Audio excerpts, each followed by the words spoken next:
Health and Social Care, and I will be doing the presentation today about the Key Stage 4 course which we run.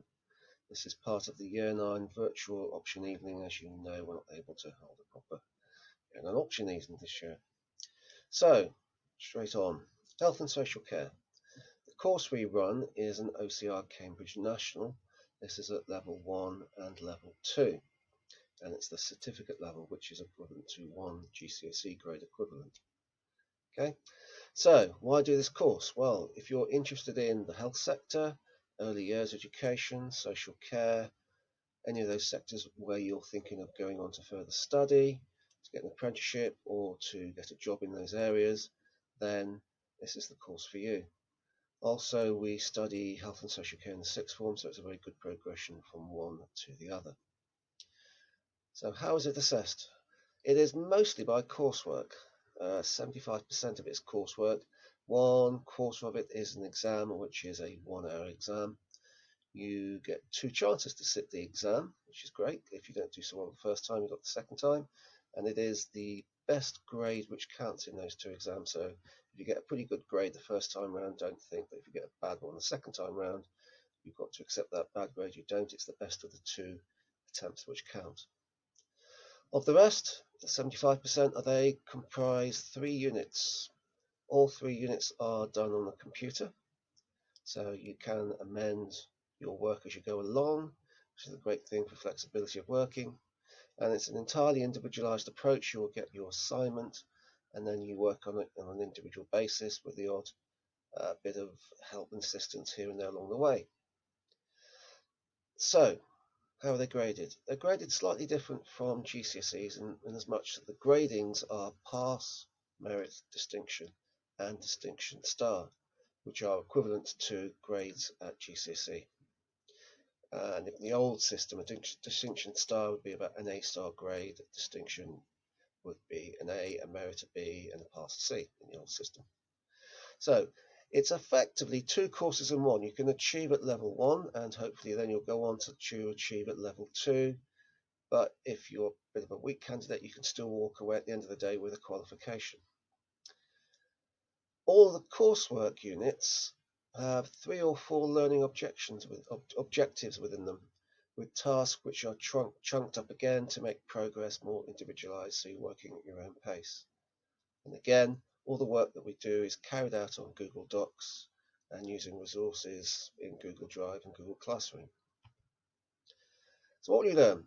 It's going to cover all ages from birth to older adulthood, and it's looking at health, social care and early years education. And we're also looking at the physical, the intellectual, the emotional and social development. And theory is applied via a case study approach, which also helps with the learning process. And obviously, again, as mentioned already, there's progression route for sixth form studies as well, where we have a similar approach. So the units of work. In year 10, we will be studying 2 units. The examined unit, which is called Essential Care Values, and another unit which is called Understanding Body Systems.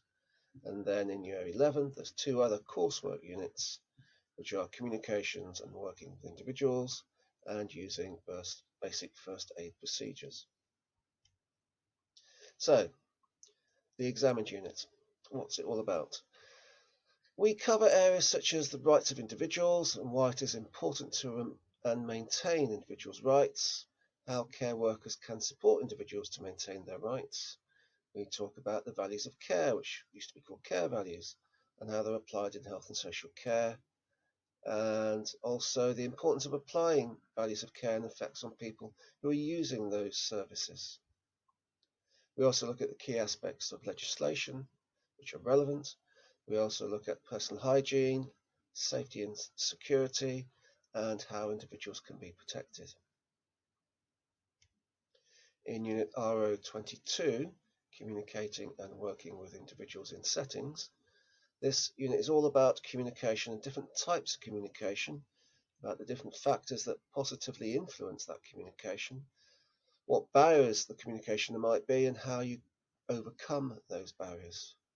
We also look at the qualities that contribute to effective care and how we can plan and communicate effectively in a one-to-one and also a group basis. That end part would be 2 little practicals which you will have to do. The third unit, RO23, is understanding body systems and disorders.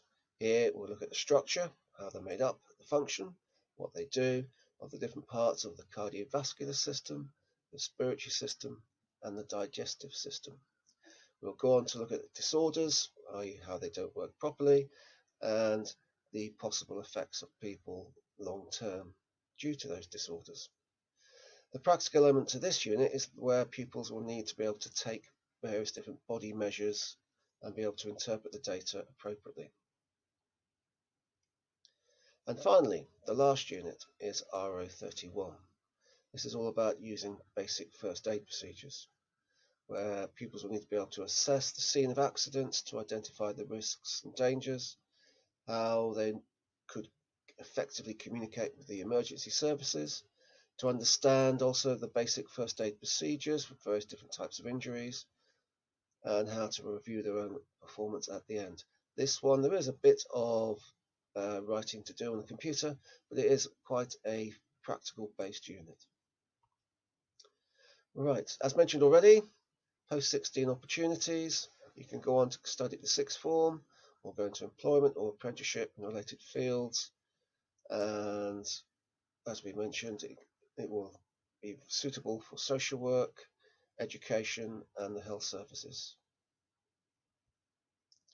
And then again, on the screen now, a few comments that pupils have made.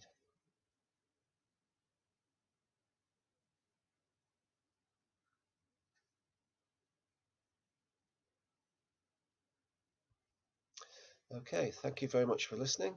If you want to get any more information, on the screen is my email address, and if any pupil wants to come and see me, I'm in the ITB office just down by Cooking.